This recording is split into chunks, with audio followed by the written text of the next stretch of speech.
me dar a oportunidade de poder moderar um webinar com a presença de dois especialistas e que desde já começo a introduzir e passando a palavra ao professor Henrique São Mamed, que é professor auxiliar com agregação do Departamento de Ciências e Tecnologia da Universidade Aberta, é também investigador afiliado do INESCTEC e especialista em transformação digital das organizações e cibersegurança.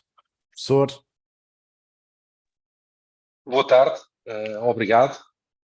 Eu venho aqui fazer uma sessão, então, sobre cibersegurança no mundo digital, que, deixem-me dizer-vos, é tudo menos um trabalho ou uma posição grata, aquela em que fico. Isto porque é extremamente complexo o tema e é extremamente difícil nós conseguirmos, num espaço tão curto como este que temos aqui à disposição, na verdade, referir todos os múltiplos, que são muitos, aspectos relacionados com a cibersegurança, porque estamos a falar de pelo menos 10 domínios de segurança. E, portanto, pensando que tinha 10 domínios, uns muito técnicos, outros nem por isso tão técnicos, decidi centrar a minha apresentação naquele que é o elemento mais frágil e que mais problemas levanta ao tema da cibersegurança, e que por acaso somos todos nós, que é o elemento humano.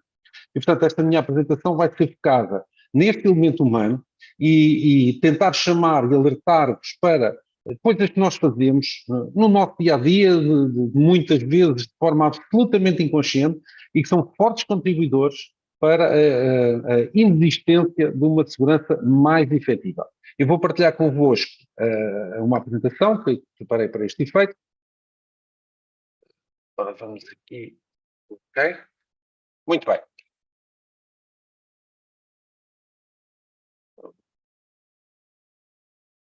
Cibersegurança no mundo digital. A boa notícia é vamos ter a oportunidade de alertar para algumas das problemáticas. A má notícia é que não é possível obter um estado de segurança. Ou seja, nenhuma pessoa, nenhuma organização, nenhuma instituição, seja ela qual for, mesmo pensando até naquelas instituições de for militar ou que se espera que tenham elevadíssimos graus de segurança, é possível estabelecer aquilo que se chama um Estado absolutamente seguro. Portanto, isso não existe. O que existem são processos, mecanismos, arquiteturas, ferramentas que permitem minimizar os riscos de segurança que estas mesmas instituições e organizações correm. E, portanto, o trabalho de um especialista em cibersegurança é um trabalho de análise de risco e de minimização daqueles que são os riscos mais importantes para essa mesma organização. Se um dia alguém vos disser, eu consigo colocar-vos a vocês ou a vossa organização num estado de absoluta segurança, vocês não devem mais dialogar com essa pessoa, porque podem ter a certeza que estão a falar com alguém que efetivamente não sabe muito bem o que está a dizer. Não nos podemos esquecer que esta magia de transportar dados, transportar elementos de um sistema computacional para o outro, pressupõe a existência de uma rede, e a rede que nós hoje utilizamos para fazer tudo praticamente na nossa vida pessoal, a nossa vida profissional, foi uma rede concebida há 70 anos atrás e que tem ainda no seu cerne um modo de funcionamento da forma como foi criada. E, portanto, nós não conseguimos, com 60 anos de atraso em relação à evolução tecnológica, garantir, portanto, uma segurança que é, ou que devia ser, absoluta. E, portanto, o que podemos fazer é tomar algumas medidas de prevenção relativamente a isso. Porquê é que nós precisamos aprender sobre cibersegurança?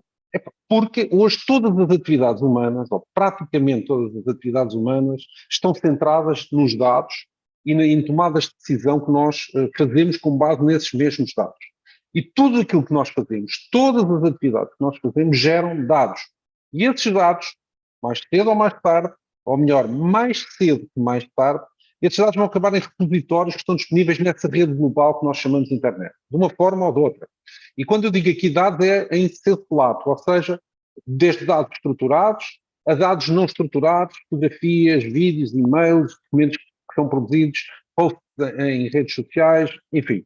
Um sem fim de fonte de dados que acabam por ir parar a essa mesma rede. Portanto, se nós expomos a nossa vida, a nossa atividade e tudo mais, que é traduzido pela forma de dados nessas redes, então se calhar importa perceber como é que eu posso minimizar os riscos que corro quando tomo essas mesmas atitudes. Notem que, por exemplo, na Europa, existe uma preocupação das autoridades e, portanto, houve a criação de um Regulamento Geral de Proteção de Dados, foi uma diretiva comunitária que passou para a legislação dos diferentes países e que dá aos cidadãos os instrumentos e o poder de poderem controlar a forma como os seus dados privados são usados. Portanto, dão de volta ao cidadão o poder de poder controlar os seus dados pessoais.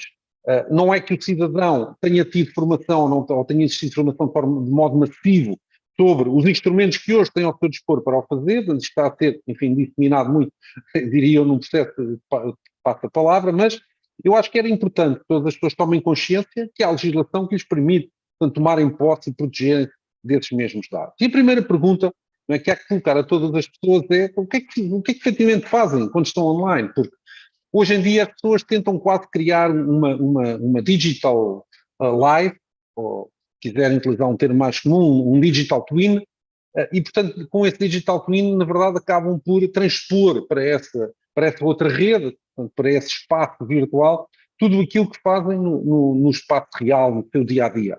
Isto significa que colocam fotografias dos locais onde estão quando estão fora, colocam indicações a dizer que estão de férias, colocam indicações a dizer quando voltam de férias, colocam indicações a dizer quem são os vossos filhos, onde é que eles andam, onde é que eles estudam, que atividades é que desenvolvem. Portanto, informações que têm um valor muito grande, mas que as pessoas de forma absolutamente voluntária, portanto, colocam, disponibilizam nas redes. Muita outra, e já iremos falar sobre ela, também colocam de forma absolutamente involuntária e que tem tanto valor quanto esta, mas nós insistimos em continuar a colocar esta informação. Ora, eu, se fosse um malfeitor, a primeira coisa que eu faria era, efetivamente, selecionar os meus alvos a partir, de simples posts nas redes sociais. Não é? Portanto, se há pessoas que insistem em declarar toda a sua vida, isso, e às vezes de forma até planeada e avançada no tempo, sobre o que irão fazer, quando é que se irão ausentar e quando é que regressam, isso dar-me um mapa pleno e até me permitiria planear as minhas atividades de forma tranquila, de maneira a fazer, por exemplo, o planeamento de assalto de casas, porque hoje em dia teria, diria eu, facilmente planeável a partir só da informação que as pessoas deixam nas redes sociais. O que significa que cada um de nós tem uma responsabilidade, não é? Tem uma responsabilidade sobre esta rede. O que eu não tenho a certeza é se nós efetivamente estamos conscientes que devemos assumir de forma plena essa mesma responsabilidade. Portanto, nós temos a responsabilidade de manter os nossos dados seguros. E seguros significa que nós podemos ter esses mesmos dados armazenados, mas ter mecanismos que garantam um mínimo de proteção de forma a que eles não sejam absolutamente públicos, de maneira a garantir que partilhamos com pessoas, mas utilizando mecanismos que fazem com que não estejam acessíveis a qualquer outra pessoa. Outra responsabilidade nossa é manter-nos seguros. Manter-nos seguros significa tomarmos a consciência que nem tudo aquilo que fazemos na internet, que às vezes até achamos que é muito agradável, deve ser feito. E temos aqui vários exemplos. Por exemplo, é muito mais simples e mais fácil e até economicamente mais interessante eu fazer streaming utilizando websites piratas para ver séries e filmes que estão disponíveis de forma paga na Netflix, na HBO, na Disney Plus, enfim, nesses providers, e portanto é mais interessante eu fazê-lo. No entanto, devemos sempre pensar no seguinte, e esta é uma regra de ouro: na internet não há nada grátis. E, portanto, sempre que vocês estão a fazer download de alguma coisa para a vossa máquina, a única certeza que podem ter é que, além daquilo que vos providencia o divertimento momentâneo, o streaming de uma determinada série ou de um determinado filme, pensem que pode estar também a ser feito ao mesmo tempo o download de uma determinada peça de software que vai ficar a residir no vosso PC, que até foram vocês que solicitaram que viesse e que fosse feito o download, e que depois mais tarde pode ser utilizado para desempenhar um papel importante num qualquer ataque mais ou menos massivo e permitir a outras pessoas tomarem controle por forma a garantir que a vossa máquina entre numa rede de ataque pirata. E o que significa que todos devíamos adotar um comportamento online adequado. Portanto, ter todas estas questões em mente e assegurar que temos uma responsabilidade efetiva quando utilizamos a internet. É porque além desta internet branca, desta internet aberta, que é aquela a que nós chegamos utilizando os diferentes portais de acesso, por exemplo, o Google, o Bing e os outros portais de pesquisa, e que nós usamos com frequência para tentar procurar informação disponível na internet, há uma outra internet que está mais ou menos escondida, que se chama Dark Web, e nessa Dark Web então encontramos de tudo. Portanto, quando eu quero piratear coisas, é aí que eu encontro. Quando eu quero procurar produtos cuja aquisição não é lícita, não pode ser feita de forma lícita, garantidamente que é aí nesse espaço também que eu vou encontrar. Portanto, há muitas pessoas, em particular muitos jovens, porque, enfim, é uma forma mais fácil de terem a posse das coisas, que é utilizarem a Darknet, mas cada vez que ligam um servidor na Darknet, significa que recebem também outras peças de software não esperadas e que não são detectáveis nas suas máquinas. Portanto, significa que são necessários, na verdade, um conjunto de passos e de medidas que devem ser tomadas para que isso possa ser feito. Ou seja, o melhor é nós protegermos utilizando um comportamento online, aquilo que eu chamo de comportamento online adequado. Mas com isto tudo importa também dizer que eu já utilizei o termo informação pessoal, informação privada, o que é isto em nossa informação pessoal? A informação pessoal é o nosso nome, é a nossa data de nascimento, é o nosso número de segurança social, a nossa morada, o número de telefone, enfim, todos esses elementos que permitem caracterizar o indivíduo e o meio onde ele se insere.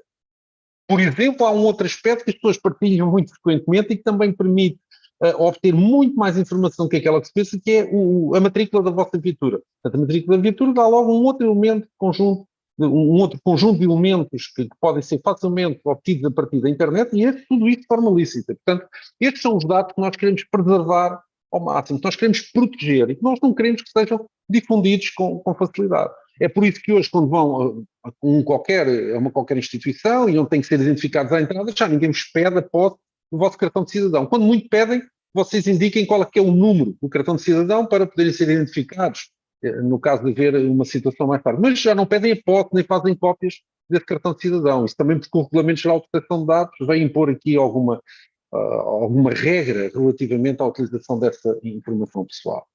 Muitas vezes na internet, e não só, porque pensa que não é só pela internet que nós conseguimos hoje em dia obter informação e fazer ataques, muitas vezes ataques começam por outros meios que não propriamente o vetor de ataque da internet, e isso começa muitas vezes perguntando-nos ou pedindo-nos informação. Muitas vezes recebemos telefonemas, nós não conhecemos a origem, acreditamos piamente no que está a ser dito do outro lado, que é uma pessoa em representação de uma determinada entidade, depois nos pede um conjunto de informação e nós até podemos ter algum mínimo de interesse no produto ou serviço que aparentemente nos vai ter oferecido e portanto começamos a partilhar. Mas, no entanto, há três coisas que devemos sempre questionar.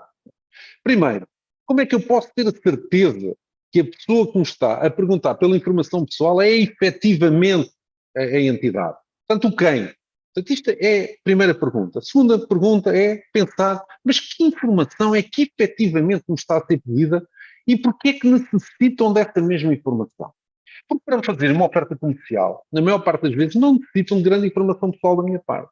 Portanto, nós temos que pensar antes de agir.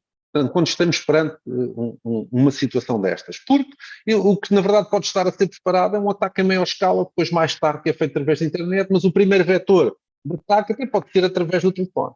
E, portanto, nós temos que ter cuidado com estas questões. Não é só pensar que é o facto de eu estar sentado em frente a um computador que me pode trazer problemas, mas é também pensar que esses problemas hoje estão multiplicados pelas diferentes formas de comunicação que estão acessíveis ao cidadão normal. Portanto, é isso que nós temos que criar em termos de consciencialização. Para manter a nossa informação segura, porque invariavelmente vamos tê-la também em formato digital, torna-se imprescindível a utilização do mais básico mecanismo de proteção, que é a utilização de passwords.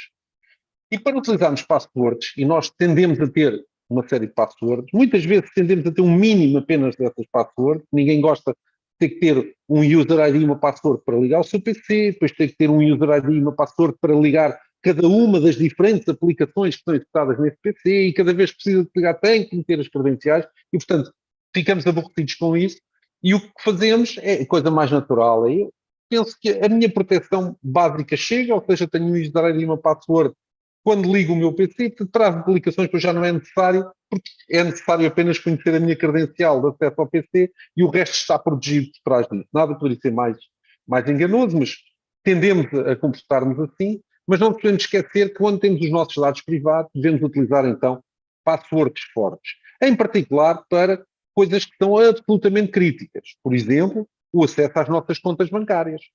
Essas devem ser fortemente protegidas, porque se alguém personificando-vos, entrar na vossa conta bancária e fizer movimentos, vocês terão uma imensa dificuldade em explicar ao banco que não foram vocês, porque o banco nos seus registros terá o vosso user ID e a vossa password como sendo os garantes da entrada e da identificação perante o ambiente do banco. E, portanto, nessas situações pode ser bastante complicado. Significa que há algumas regras básicas que devem ser seguidas e que tendemos também, mais uma vez, a obviar e que eu hoje quero salientar aqui. Nós não devemos utilizar qualquer tipo de informação pessoal na própria password. Por exemplo, o nosso nome, o nome, sei lá, do cão, do gato, a data de nascimento, o número de telefone, a morada, a marca do carro. Nada desses elementos deve fazer parte das passwords porque são facilmente adivinháveis. E, portanto, nós devemos socorrer-nos de conjuntos extensos de letras maiúsculas, minúsculas, números e símbolos. Dir-me-ão nesta altura, pois, isso é bonito, mas torna-se muito complexo, porque se eu tiver que manter muitas passwords, uma para cada aplicação, cada sistema, vejam a quantidade de passwords que eu tenho que manter. Muito bem, mas hoje aqui eu vou-vos ensinar um método de criar passwords de forma absolutamente simples e passwords fortes. E mais, vou-vos dar pistas para um site onde podem testar esta password. E esse site dir-vos dar perante esta password qual seria o tempo de computação necessário para se conseguir adivinhar a vossa password. Uma coisa é básica, as passwords têm que ter um mínimo de 8 caracteres de comprimento, portanto nada menos do que 8, e devemos socorrer-nos, porque mentalmente torna-se mais fácil de fixar, uma frase-chave. E também os nossos telemóveis, não devemos esquecer isso, têm imensa informação pessoal, mas imensa informação pessoal. Porque não se esqueçam, tem lá todos os vossos contactos, os vossos e-mails, as vossas mensagens, um sem número de elementos que já agora vocês tendem a partilhar de forma aberta e livre com o mundo, porque cada vez que instalam uma determinada aplicação, se fiz um simples jogo que gostam de jogar, nunca leem as letras pequeninas do contrato. Ou o ELA, End User License Agreement. Portanto, essas letras pequeninas tipicamente dizem, ok, pode instalar este jogo, pode utilizá-lo sem pagar, vai ter algumas promoções comerciais no meio, é fácil de aceitar isso, mas você vai permitir que esta aplicação partilhe também as mensagens, a sua lista de contactos, os seus e-mails, tudo o que você tem no telefone. E vocês, tipicamente, como não leem, portanto, essas letras pequenas, aceitam de cruz, não é? Porque senão, de outra forma, também não conseguem usar a aplicação. Portanto, fazem isto de forma, diria eu, mais ou menos inconsciente. No mínimo, pelo menos uma password no telemóvel é fundamental, porque se eu for perdido ou for roubado, que é fácil, quer dizer, dificulta, não impede que tenham acesso aos vossos dados, mas pelo menos dificulta um pouquinho a vida de quem obtém esse telefone. Por outro lado, isto quer dizer também que temos que ter imenso cuidado, não é, quando estamos na internet. Nós temos que pensar antes de clicar. Isto é regra de ouro também. Portanto, eu não clico sem pensar primeiro se aquilo que eu vou clicar, efetivamente, vou fazê-lo de forma consciente. Porque essa é a única forma de nós evitarmos ataques, que hoje todos, enfim, entram no nosso léxico, por exemplo, os ataques de phishing, que são talvez a coisa mais comum nos tempos que correm em termos de volumetria de ataques no regime diário. E, portanto, há regras básicas, que é nós temos que pensar, cada vez que vejo um link, eu tenho que pensar, mesmo quando esses links parecem provir de fontes que nós conhecemos, são colegas de trabalho, enfim, são amigos, mas pensem sempre que pode ser malware a me enviar esses e-mails em nome dessas pessoas. E, portanto, tudo aquilo que vos pareça mais ou menos suspeito, são coisas que vocês não solicitaram, não pediram, devem pensar. Portanto, nós nunca devemos clicar em e-mails para nós são suspeitos. Nunca devemos fazer reply a e-mails de instituições como o vosso banco, as autoridades, a autoridade tributária, a polícia judiciária, devem receber imensos e-mails a dizer que estão a ser alvo num processo de investigação criminal, e, portanto, em breve vão ser contactados, se quiser mais informações, clique neste link. Portanto, é o tipo de coisas que deve levantar, portanto, a vossa suspeição. Nunca devemos abrir, portanto, anexos que são absolutamente desconhecidos, que não foram solicitados, ou que foram enviados assim de forma intempestiva e nem percebemos muito bem. Então não devemos abrir para tentar perceber, não é? Devemos ir à fonte e perceber o que é que recebemos. É essa que é a atitude correta. Também não devemos entrar em websites que de repente tem uma janela de pop-up onde até aparece o vosso user ID e só está a pedir a vossa password. Não devem fazê-lo. Não foram vocês que solicitaram aquela ligação, não foram vocês que abriram aquela janela. Isto é claramente uma tentativa de, utilizando malware, de capturar a vossa password. E também não devem aceitar ajuda, não é? Quando aparecem aqueles bots de dizer estou aqui, ajude, estou aqui disponível para ajudar, só preciso que me dê aqui umas pistas sobre os seus dados, sobre os seus elementos. Portanto, se quiser partilhar, eu a seguir ajudo, e vocês, inconscientemente levados pelo quente do momento, até partilham. Errado. Nós não devemos também fazer esse tipo de coisas. Também devemos sair na dimensão assim, ok, encontrei spam, mas por acaso até tenho aqui a janela de preview no meu agente de e-mail aberto, e até fiz o preview disto, o que é que eu agora faço? Porque posso estar a correr risco? Bem, há formas, não é? Se vocês olharem para os manuais dos sistemas operativos que usam, há formas de eu sair do spam, garantindo que o mesmo não é executado quando eu saio. Portanto, é Alt F4 num PC Windows, é o Command W no caso de ser um Mac, mas isto é que é a atitude correta e também muitas vezes não vos é dita. Depois temos a questão das redes sociais, não é? Já abordámos isto, e nós tentamos transportar para este mundo real, para este mundo digital, uma réplica do mundo real. E depois neste mundo digital acontece como no real. Portanto, há sítios que são seguros, são bons, são divertidos, informativos, mas depois também há muitos sítios que foram criados exatamente só para não serem divertidos e serem uma fonte de captura dos vossos elementos, dos vossos dados, daquilo que vocês não querem partilhar, mas que acabam por partilhar de forma inconsciente. E, portanto, há que tomar atenção também naquilo que partilhamos nas redes sociais. Eu, por exemplo, nunca postei fotos das minhas filhas nas redes sociais.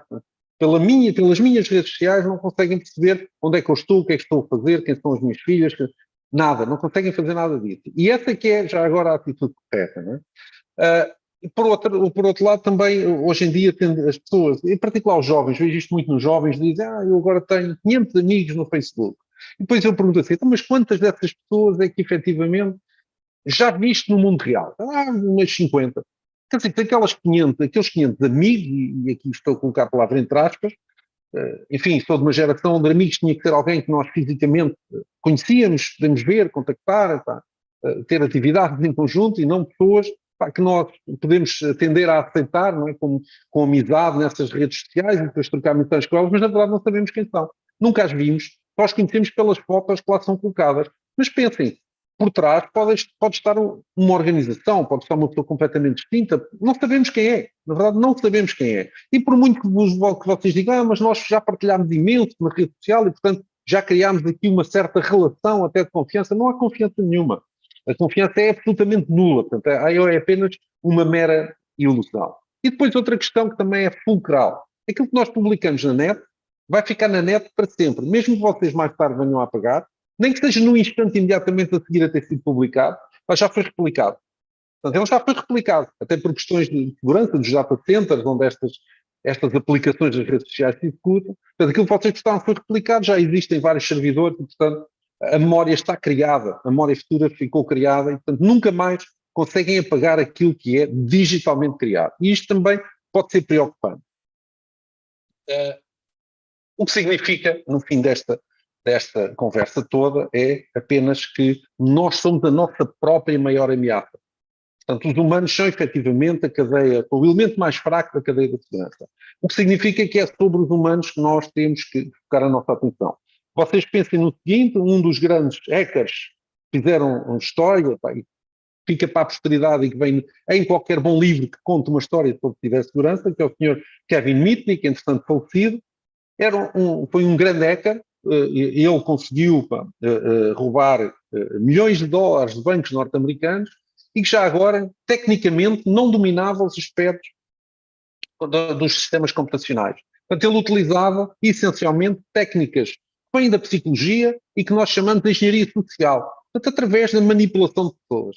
E, portanto, vejam que nem sequer hoje é preciso o domínio das técnicas para nós conseguirmos, efetivamente, criar ciberameaças e fazer ataques e criar problemas à cibersegurança. Não, basta estas técnicas de cibersegurança. Portanto, isto prova que o elemento humano é efetivamente o elemento mais fraco, mas temos uma imensa dificuldade.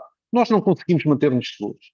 Nós queremos partilhar e queremos partilhar cada vez mais e cada vez com mais pessoas e queremos ter redes cada vez mais largas e mais alargadas e queremos ter cada vez mais contacto por esse mundo fora, pensando que as pessoas são efetivamente quem dizem ser. Portanto, partilhamos tudo.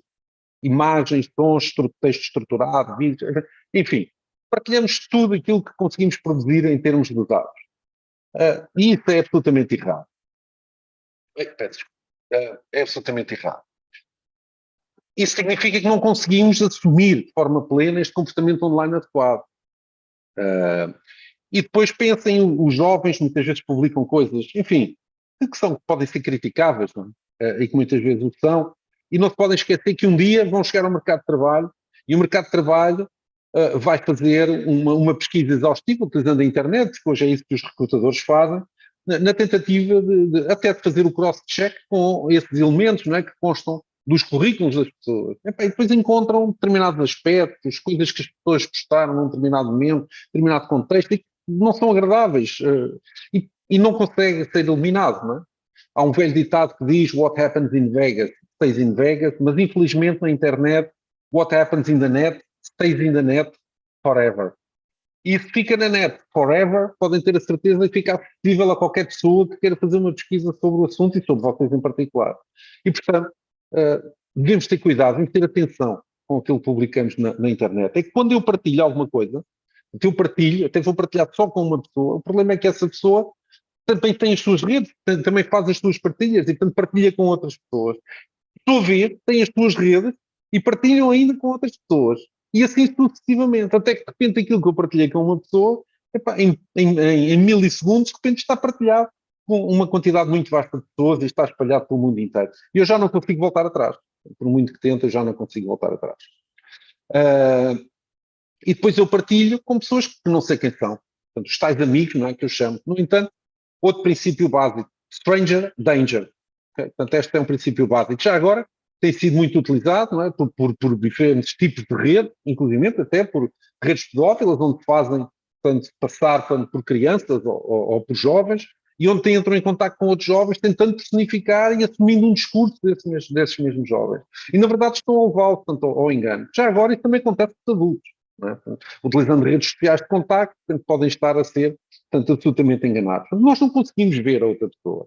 Podem perguntar, podem questionar o que quiserem, mas à distância nós conseguimos ter quem quisermos. Essa é que é a mais pura das realidades. Eu até, muitas vezes, até por graça dos meus amigos, eu assim, não sei se estão aqui muitos fãs, portanto, da saga da Guerra das Estrelas, mas eu digo, no mundo digital sou o Darth Vader. E gostava que alguém provasse que eu não sou o Darth Vader, não é? Portanto, era muito interessante que o conseguissem fazer. Portanto, podemos ser quem quisermos. E com tudo o que fizermos deixa um rastro. E esse rastro até tem nome, chama-se pegada digital. Okay? E essa pegada digital, mais tarde ou mais cedo, vai acabar por se refletir em nós, naquilo que somos e naquilo que fazemos. Positivo ou negativamente.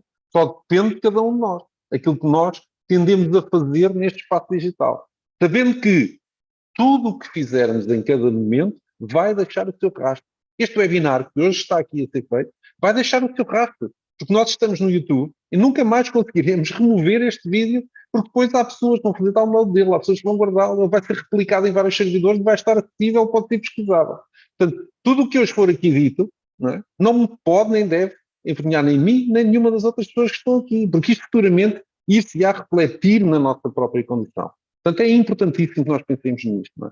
Portanto, eu não publico palavras, eu não publico fotografias, eu não faço comentários sobre os sites que sejam depreciativos ao ponto de mais tarde poderem se virar contra mim. Não é? Portanto, isto é pensar que quando eu passo na praia e deixo as minhas pegadas, não tenho que me preocupar que depois a maré muda e as pegadas ficam limpas. Não é? E a praia, a situação da areia volta a ser reposta.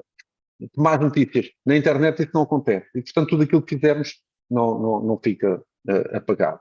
Depois temos as questões do cyberbullying. Nós hoje associamos muito aos jovens, mas, na verdade, o cyberbullying também pode ser feito sobre pessoas não tão jovens. Não é? E, portanto, é um problema sério, é um problema complexo. No fim, eu até vou deixar um conjunto de links. Eu penso que estas apresentações vão ser partilhadas, podem depois ver nesses links, porque todas as pessoas que sofrem ciberataques, os diferentes tipos de ciberataques acabam por ter impacto psicológico e isso hoje é estudado e abordado de forma até bastante séria. Eu tenho lá alguns links e algumas pistas que deixarei para isso. Mas o cyberbullying em particular é muito mais fácil até ser feito do que o bullying atual, não é? que faz, que acontece muitas vezes, não só nas escolas, mas também nas organizações, nas empresas, isso também acontece, não vale a pena escamotearmos essas questões, não é? Mas uma coisa é certa, é que no mundo digital ele pode tomar proporções tão graves que o mais fácil é nós conseguirmos parar, bloquear e dizer. Portanto, esta deve ser a tomada de consciência que todas as pessoas que se sintam alvo de bullying devem fazê-lo. Tá. Professor, eu sei que Sim. este é o papel que ninguém gosta de fazer, mas pedia-lhe para, se pudesse concluir. Sim, senhor. Eu também estou quase. Portanto, só para vos dizer, epá, por exemplo, dos adolescentes, mais de metade já foram vítimas de bullying online. Seja de um bullying mais simples, seja de um bullying mais complicado. Ainda hoje em dia é fácil abrirmos as notícias e percebermos que houve uma jovem, de repente o namorado pôs imagens, pôs fotografias, enfim. Isso são formas de bullying, diferentes formas. Portanto, provoca verdadeiro sofrimento nas pessoas, não é? E nós devemos estar preparados e a sociedade como um todo deve reagir a este tipo de coisas. Portanto, há medidas que podem ser tomadas, há coisas que devem ser feitas, não nos esquecendo, não é? Todos esses aspectos que foram feitos deixam rastro digital, portanto vão ficar para sempre e vão marcar tantas pessoas. Uma forma, vocês têm de verificar muito simples da informação que dão, gratuita, sobre as coisas que fazem, é, por exemplo, quando fazem a disponibilização de uma qualquer imagem, uma fotografia que tiram, não é? Num determinado local e depois decidem postar numa rede social. Vejam, por favor, utilizando este site que está aí nesse link, a quantidade de informação que vocês deixam juntamente com essa imagem. Todas as imagens, praticamente todos os ficheiros que nós queremos no espaço digital têm uma coisa que são metadados. São dados que descrevem os dados. E não é difícil vocês postarem uma fotografia e nós termos por trás da fotografia um conjunto de metadados que é facilmente obtido com a análise, como por exemplo este website que aqui está, nos diz a que horas foi tirado, com que dispositivo, com que sistema operativo, em que localização exata, etc. Portanto, há um conjunto de informação que vocês dão e dão de forma grátis. A escolha das tais passwords fortes, bem, enfim, há aqui um conjunto de passos que podem ser e devem ser utilizados, utilizando frases-chave.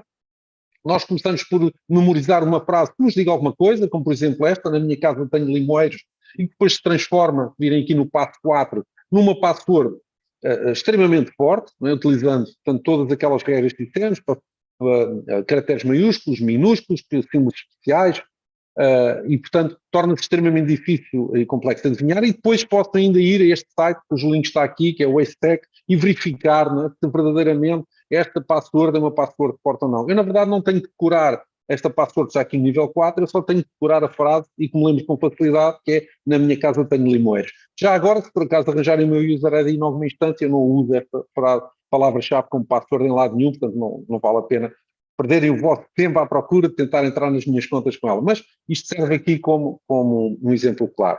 Depois, há um conjunto de leituras que eu acho que são complementares a este webinar e que vos permitem perceber melhor quais é que são as problemáticas que hoje a sociedade no geral enfrenta com estas questões da cibersegurança.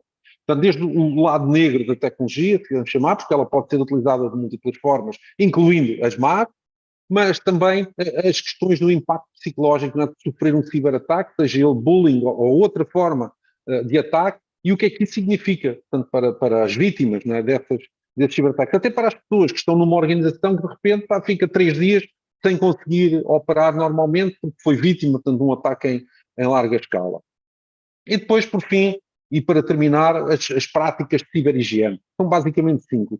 O mais possível utilizar sistemas de autenticação multifator, que é, não basta um user ID e uma password, depois tem que ter uma confirmação, por exemplo, no meu telemóvel, esse tipo de coisas. É aplicar princípios de Zero Trust, significa nós não confiamos em nada, portanto, isso é básico.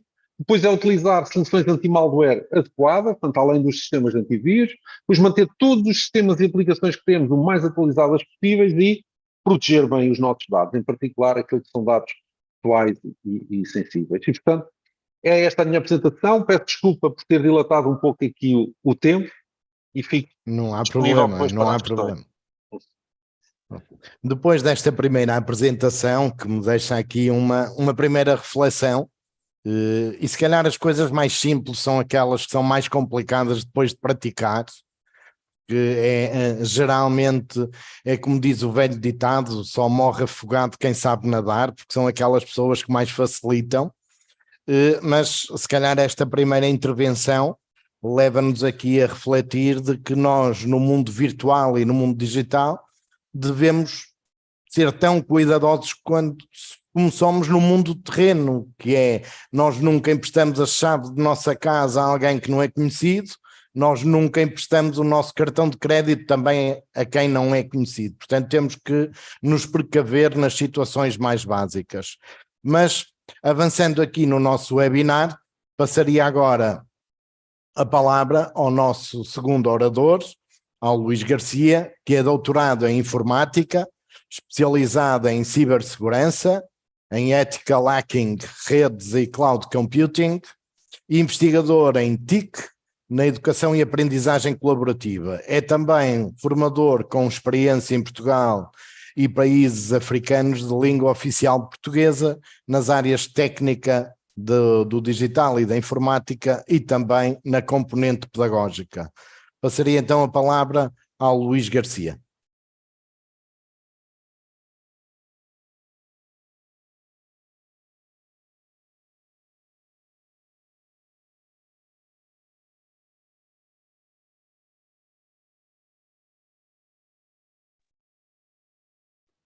Não sei se o Luís está sem som. E agora? Agora sim, Okay. agora sim. Ok. Então estava a fazer só um agradecimento especial a quem está a assistir ao nosso webinar, pela paciência, pela coragem. Agradecer também ao professor Henrique São Mamed pela excelente intervenção que fez. Fico aqui um bocadinho com a criança nos braços. Agora vamos ver se consigo cativar a nossa audiência e vamos falar essencialmente da cibersegurança ao nível das redes sem fios. Porque todos nós temos a tendência, eventualmente, de ter que estar conectados, e esta questão do sem fios nem sempre é sem problemas, às vezes tem mesmo sem problemas. E porquê? Se repararmos, se é sem fios não há propriamente estanque, ou seja, não há paredes que resistam. Inclusivamente em minha casa eu posso estar muito feliz na minha rede e ter alguém dentro da minha rede, e isso pode ser tão constrangedor para mim. Por outro lado, aquela tentação de ir ao shopping, e enquanto a minha esposa faz compras, eu eventualmente ir consultar o meu e-mail ou o meu saldo bancário com uma rede pública, não é propriamente a melhor prática, e vamos falar um pouco disso. E depois ter a noção de que até que ponto é que eu tenho a certeza absoluta que a minha rede é segura. Pegando um pouco nas palavras que o professor Henrique há pouco falava, se nos prometerem segurança absoluta, isso é um logro, porque não se pode prometer segurança absoluta, muito menos no digital.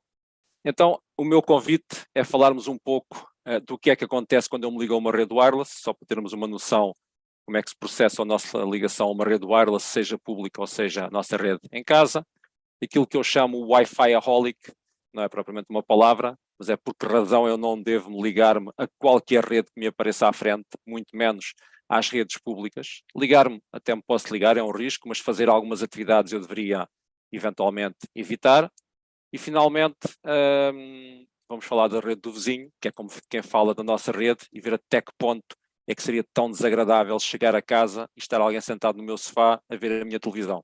Não digo a beber a minha cerveja, porque eu por acaso não sou muito apologista da cerveja, mas seria um bocado desagradável chegar a casa e estar alguém que eu não conheço de lado nenhum sentado no meu sofá. E vamos começar justamente pela questão que eu chamei qual é a minha password. Isto tem um pouco a ver com a metáfora, o que é que acontece quando eu me conecto a uma rede wireless. Nós temos aqui um router, vamos lhe chamar um ponto de acesso, um access point. Não é exatamente a mesma coisa, mas a minha ideia é eu quero me conectar a uma rede wireless, seja em minha casa, onde eventualmente tenho um router do meu provedor, seja o qual for, ou até em termos de uma rede pública, haverá algures, mais ou menos escondido, no entanto, um ponto de acesso. Esse ponto de acesso permite que vários equipamentos, smartphones, tablets, PCs, etc., se possam conectar a ele sem qualquer ligação física. Ao fim e ao cabo, através do ar, digamos assim. Por outro lado, geralmente o que eu faria, por exemplo, no Windows, seria visualizar as redes disponibilizadas por esses mesmos pontos de acesso, por esses APs, e escolher a rede que eu me quero conectar. Chamamos a isto o SSID, uma coisa que se chama o Service Set Identifier, mas nós geralmente dizemos que é o nome da rede. Tecnicamente é um SSID. Portanto, temos aqui algumas redes. Na prática, o SSID até se subdivide em dois pontos mais específicos, aquilo que nós chamamos o Extended SSID, que é justamente o nome que a minha rede e que as redes wireless têm, e outro ponto menos conhecido que é o Basic SSID, que é um número mais ou menos assim, que parece quase a chave do Euromilhões, não é? Isto é uma identificação que cada equipamento de rede possui. Nós chamamos isto de um endereço físico, um MAC address. Vamos dizer que é uma espécie de bilhete de identidade que o meu smartphone tem, o meu PC tem, o meu router, um AP terá, ou seja, todas as placas de rede têm uma identificação destas, que à partida, e teoricamente, será única no mundo, embora possa não ser necessariamente verdade. Quando eu me conecto a uma rede, também há uma questão de segurança que eu geralmente tenho, que é a minha password, eu tenho uma password da minha rede e ninguém sabe aquela password, e poderá ser verdade ou não. É verdade que, por um lado, existem alguns algoritmos de segurança que fazem com que essa password eventualmente ofereça alguma camada de segurança, porque é que diz que se trata, são camadas de segurança à minha rede wireless. Nós eventualmente, em nossas casas, teremos algo parecido com a WPA2, eventualmente alguns de nós já estaremos um nível acima, mas o provável é que, de uma forma generalista, estejamos ainda em WPA2. E o que é isto do WPA2 ou do WEP ou do WPA? É justamente o nível de segurança que nós temos na nossa rede wireless. Logicamente que, possivelmente, entre estes três, o que será o mais evoluído no momento será o tal WPA2. Trocando por miúdos, eu não me vou alongar aqui muito em termos técnicos, isto será visivelmente a password que nós escolhemos. Não é isso, obviamente, mas para nós, utilizadores mais comuns, será aquela password que a nossa rede tem. Tem que ver com isso, por assim dizer. E então, quando nós nos ligamos a uma rede wireless, o que é que sucede? Basicamente, o router, o AP, o tal ponto de acesso, é um chato, porque está sempre a gritar. Basicamente, o nosso router grita para todo lado. Isto tecnicamente tem um nome, mas, que é o announce, mas o nosso router, o router de um shopping, o router, sei lá, do restaurante onde nós vamos, do café onde vamos tomar café, está repetidamente a gritar a sua rede. O que acontece é que ou nós ignoramos, ou então eventualmente conectamos o nosso smartphone, ligando o Wi-Fi no nosso smartphone e apanhamos o grito desse router. Aliás, se eu fizer isto neste momento com o meu smartphone, vou apanhar a identificação de várias redes. Significa que na minha localização, na minha proximidade, existem várias redes que estão, entre aspas, a gritar o seu nome. Se eu aceitar esse grito, por assim dizer, portanto, se eu me tentar conectar a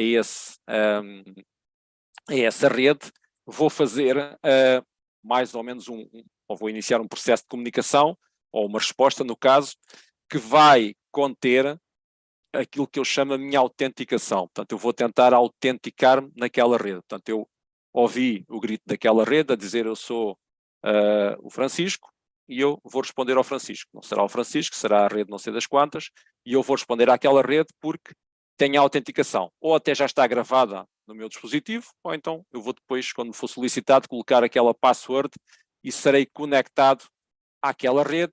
Eventualmente, o meu router ou o meu AP, o meu ponto de acesso, vai-me depois voltar a pegar naquela informação e dar-me uma resposta, e, para não ser muito técnico, eventualmente eu direi, sim senhora, já tomei conhecimento, estou conectado, muito obrigado.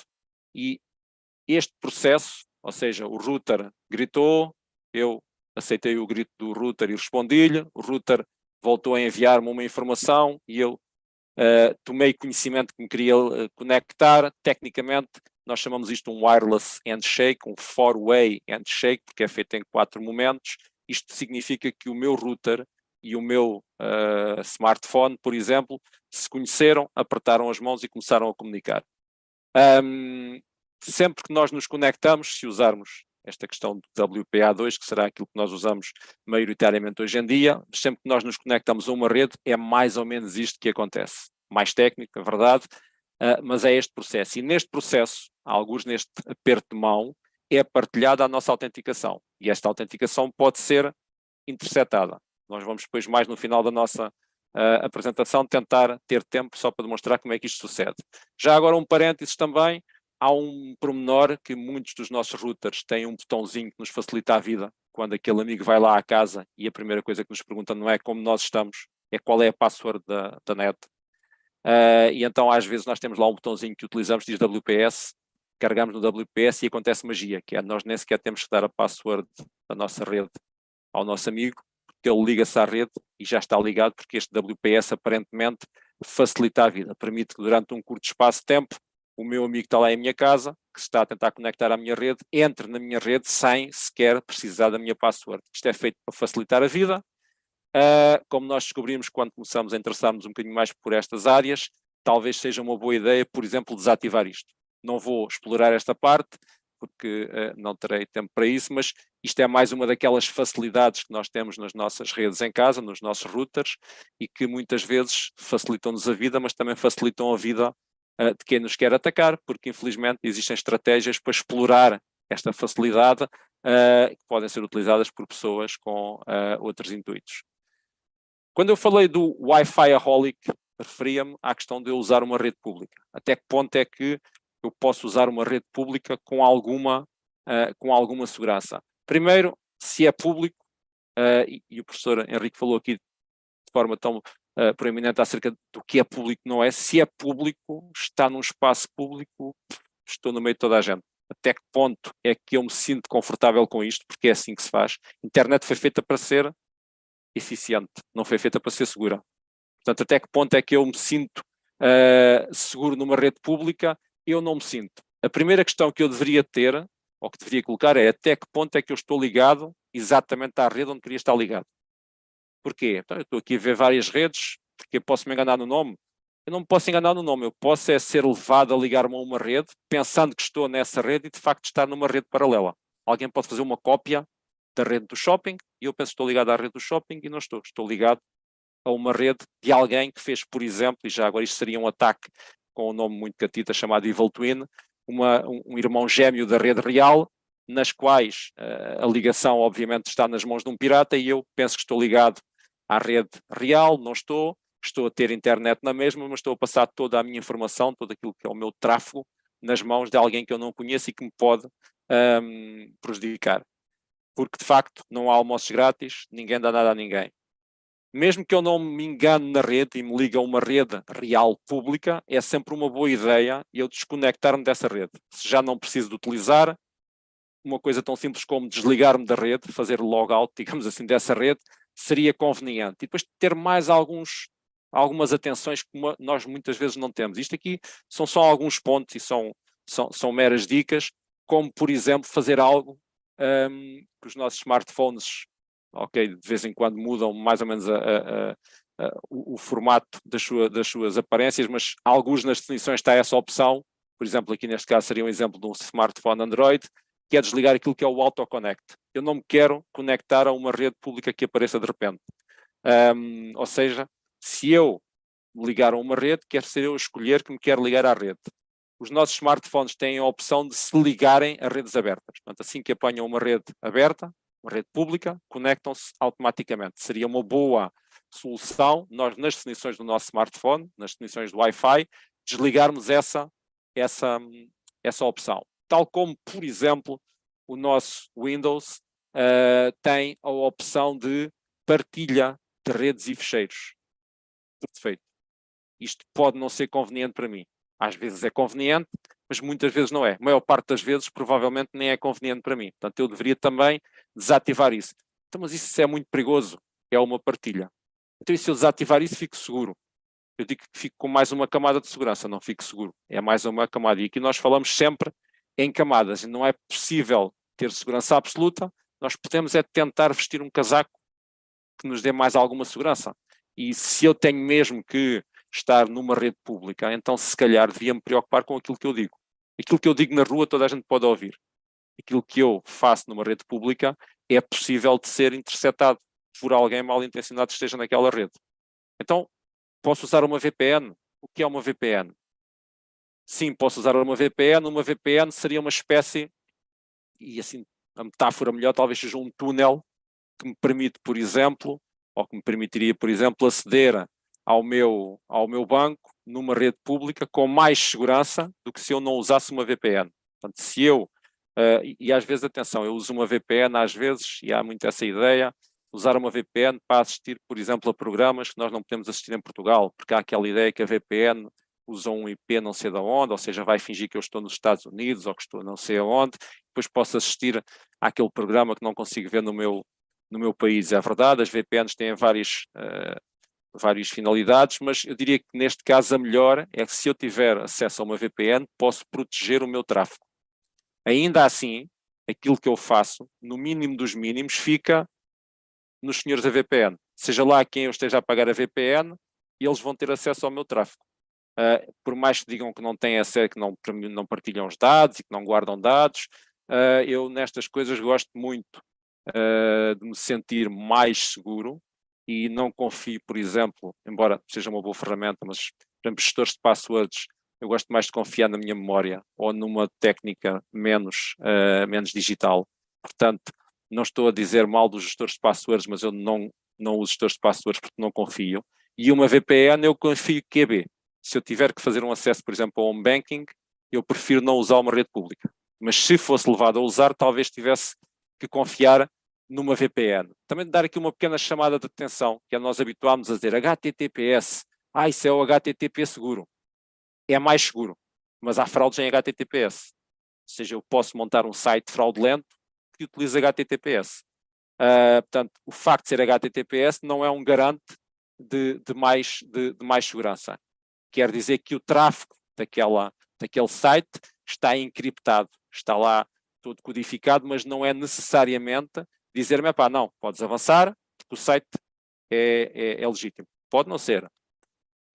E se eu vou usar, lá está o acesso ao home banking, não uso uma rede pública. Portanto, mais vale não usar uma rede pública, mais vale desconfiar, mais vale esperar e chegar a casa. E ter cuidado mesmo assim, e como algumas coisas o professor Henrique também já referiu, o tal anti-malware, ter uma boa firewall, nem que seja no mínimo dos mínimos a firewall que vem com o Windows, nem que seja só isso. Ter um antivírus, nem que seja o antivírus que vem com o Windows, é o mínimo dos mínimos, portanto melhor que nada, mas é uma boa solução investir numa boa firewall, num bom antivírus e fazer coisas simples como, por exemplo, atualizações. O Windows tem atualizações com frequência, os nossos smartphones também têm atualizações, elas fazem-se para corrigir buracos. Eu costumo dizer que se a Microsoft construísse carros, nós comprámos um carro com 3 rodas, depois íamos na autoestrada e saía uma 4ª roda. Depois ficava lá montada no carro.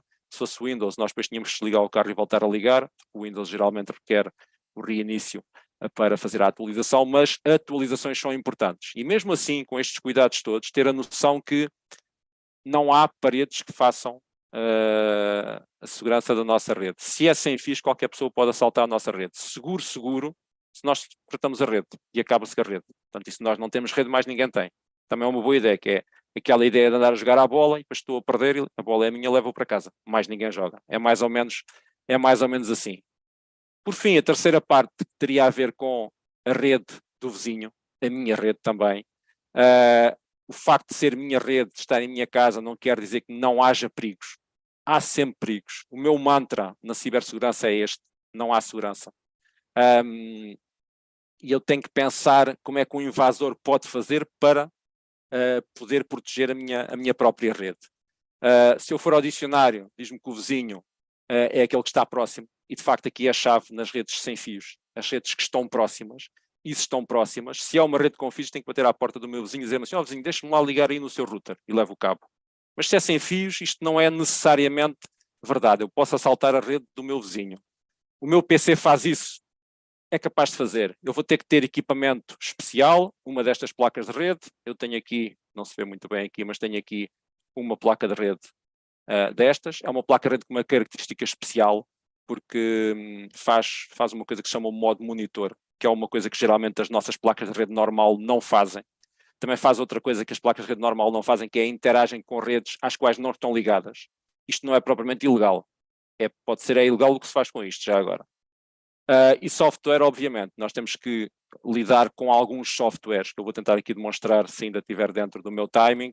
Temos que lidar com alguns softwares que nos permitem fazer este tipo de ataques. Eu vou usar uma coisa que se chama AirCrack, é um kit, para quem se lembra do MacGyver, é o kit, é tipo aquele canivete suíço que o MacGyver utilizava, e basicamente, para acabar aqui a parte teórica, se está no ar, pode ser interceptado, seja lá onde for, porque está no ar, não existe segurança. Eu acho que é a melhor ideia para retirar aqui do nosso webinar é que não existe segurança. Nós podemos ir colocando camadas de segurança, e às vezes camada de segurança é eu ficar quieto, como estava há pouco ali a ver da apresentação do professor Henrique. Nós não temos os cuidados, não temos a higiene necessária na nossa relação com o digital, e finalmente deixar aqui a ideia que a galinha do meu vizinho tem uma password, mas nós vamos fazer um ovo estrelado com a galinha do vizinho, ou melhor, com os ovos da galinha do vizinho. Finalmente, uma frase de um senhor chamado Richard Clarke, de facto, diz que muitas vezes nós merecemos ser pirateados. E, de facto, às vezes nós merecemos porque não temos o cuidado necessário. Eu queria só aqui, rapidamente, fazer uma pequena demonstração. Luís, ainda Sim. tem 5 minutos, portanto Ok. não precisa de fazer a demonstração muito Certo. rápido. Então, nós temos aqui o seguinte. Este é um sistema operativo chamado Kali, é uma espécie de Windows, só que é um Windows a sério, com todo o respeito para a Microsoft. Eu vou usar aqui a minha placa de rede, portanto vou ligá-la no computador. Ele vai detectar que eu fiz a conexão aqui da minha placa de rede. Eu vou também ligar um router para ser a rede do meu vizinho, porque eu não posso fazer isto numa rede qualquer, porque eu não quero ir preso. Isto, obviamente, feito numa rede qualquer é um crime. Eu vou fazer na rede que eu controlo, que é esta rede aqui. E a primeira coisa que eu vou fazer será isto, um comando que vai tentar verificar se a minha placa está a funcionar corretamente. Às vezes, a lei de Murphy aparece e não funciona, mas ok. A placa que eu liguei é esta. Ela está a trabalhar numa coisa que se chama modo managed. A primeira coisa que eu vou fazer é, vou mudar o que está aqui, portanto, vou mudar isto, que está aqui, e vou colocá-la a trabalhar no tal modo pirata, que é o modo monitora. Portanto, deixem-me só colocar aqui.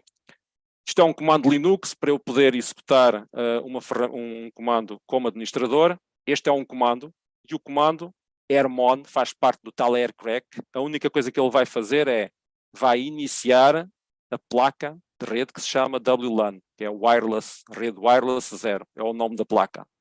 Portanto, ele vai pedir umas credenciais de administrador e agora vai tentar colocar esta placa a trabalhar em modo monitor, no tal modo pirata.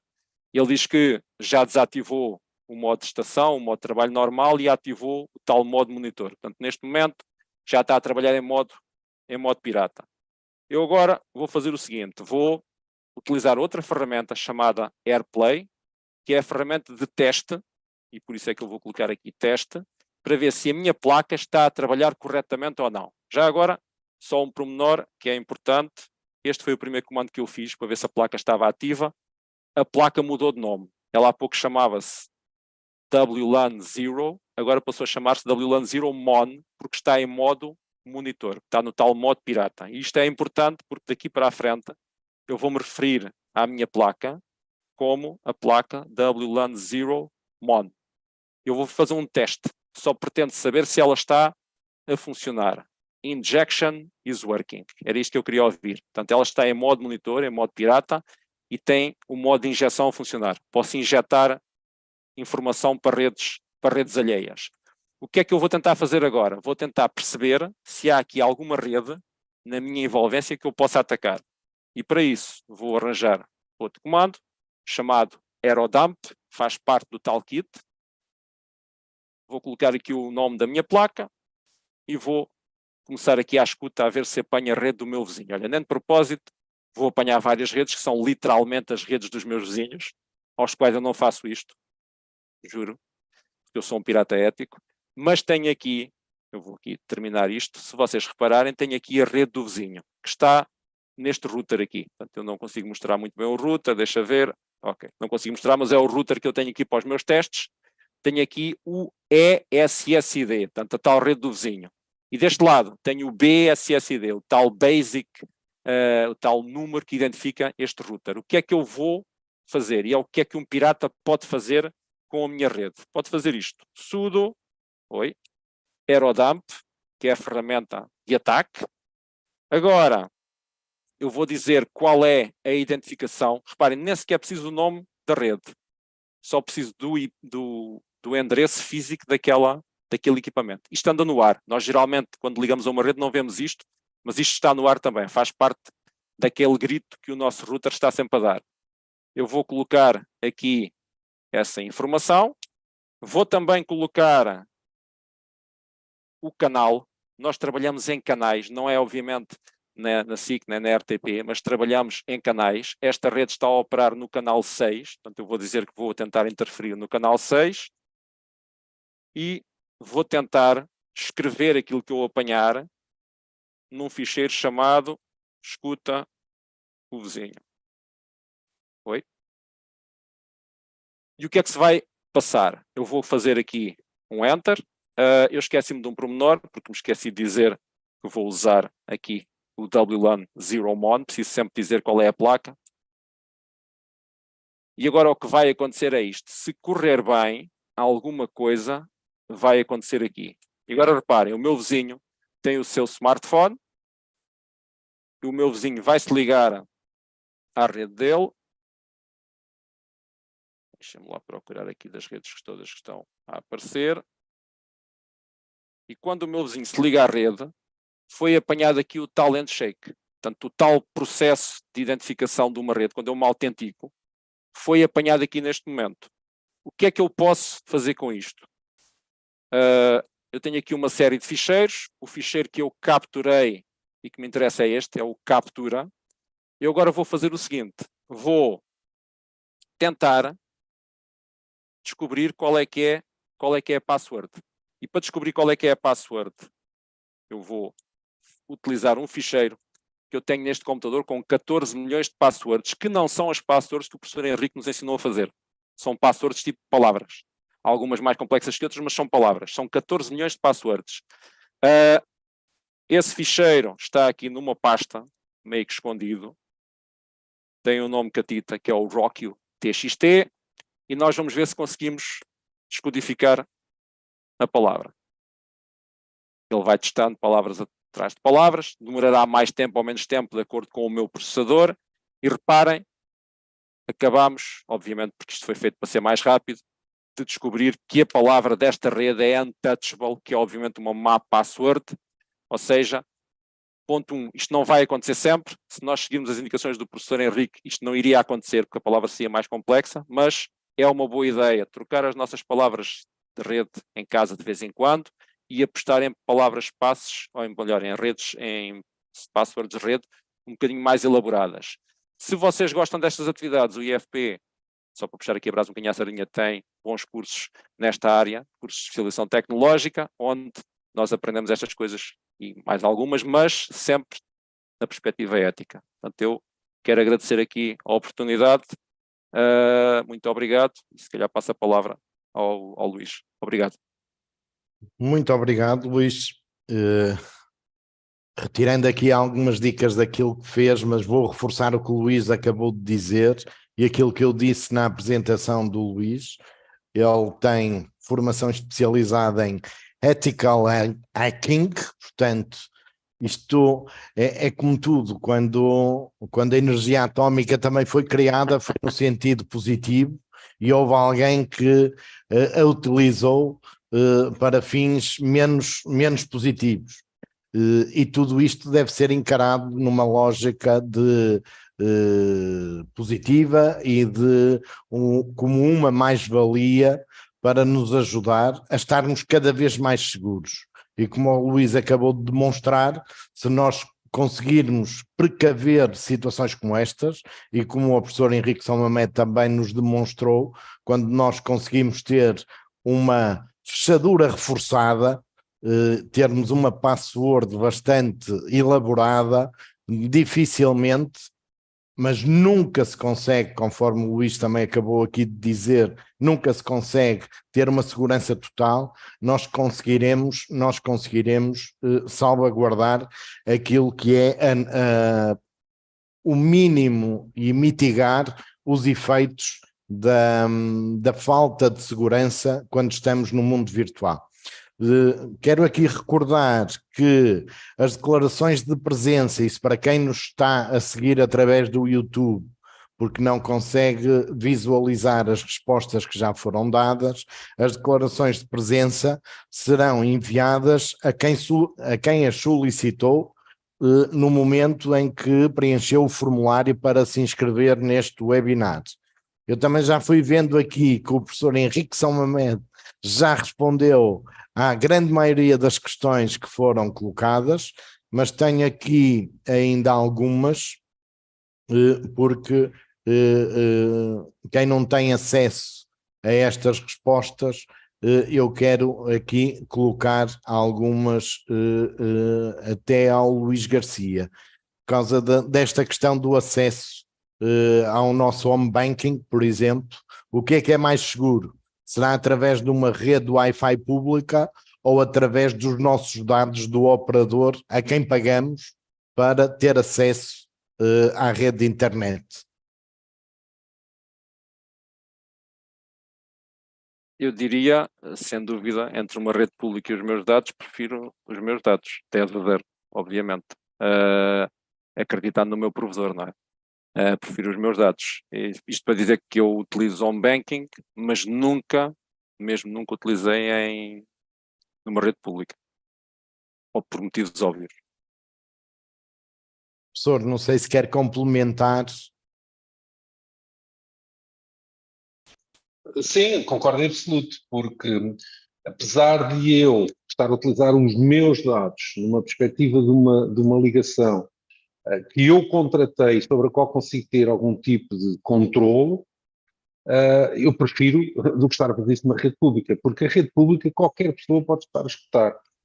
Por exemplo, devem haver poucos aeroportos, enfim, no lado mais ocidental do mundo, para que não estejam permanentemente, portanto, sniffers, não é? Portanto, máquinas que fazem a monitorização e a captura de praticamente todo o tráfego, não é? Que circula nas redes Wi-Fi que o aeroporto disponibiliza, tanto aos seus passageiros, redes essas que agora nem sequer carecem de qualquer tipo de autenticação para nos conseguirmos ligar. Porquê? Porque nos aeroportos nós temos executivos de empresas, temos até investigadores, aliás, há um problema sério, ainda há pouco tempo estive na República Checa com os colegas, exatamente no tema de cibersegurança e do roubo de propriedade intelectual de proveniente de investigação, e um dos problemas é exatamente colegas que ligam portanto, os seus PCs, onde têm papers científicos que estão a elaborar e que de repente conseguem ver que há publicações que se antecipam a ele, não é, sobre um tema que eles estavam a desenvolver, e muitas vezes utilizando blocos e parágrafos de texto que eram exatamente iguais aos textos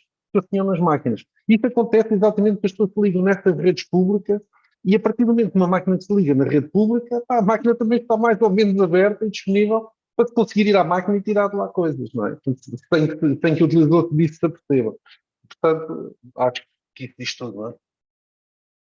Professor, eu iria lhe pedir, visto que temos alguns participantes neste webinar que estão a assistir através do canal do YouTube, e como também não conseguiram fazer questões, colocá-las por escrito aqui no nosso chat, se poderia escolher uma ou duas daquelas que já respondeu, que acha que seja um complemento àquilo que foram as vossas intervenções.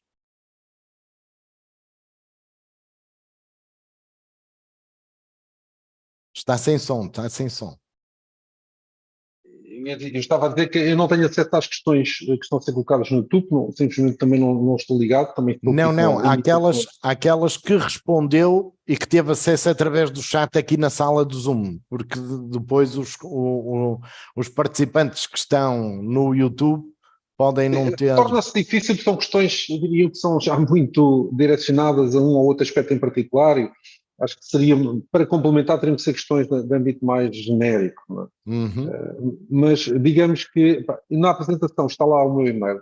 Se quiserem colocar depois as questões por e-mail, eu terei todo o gosto em responder a todos os e-mails que me enviarem, sem exceção.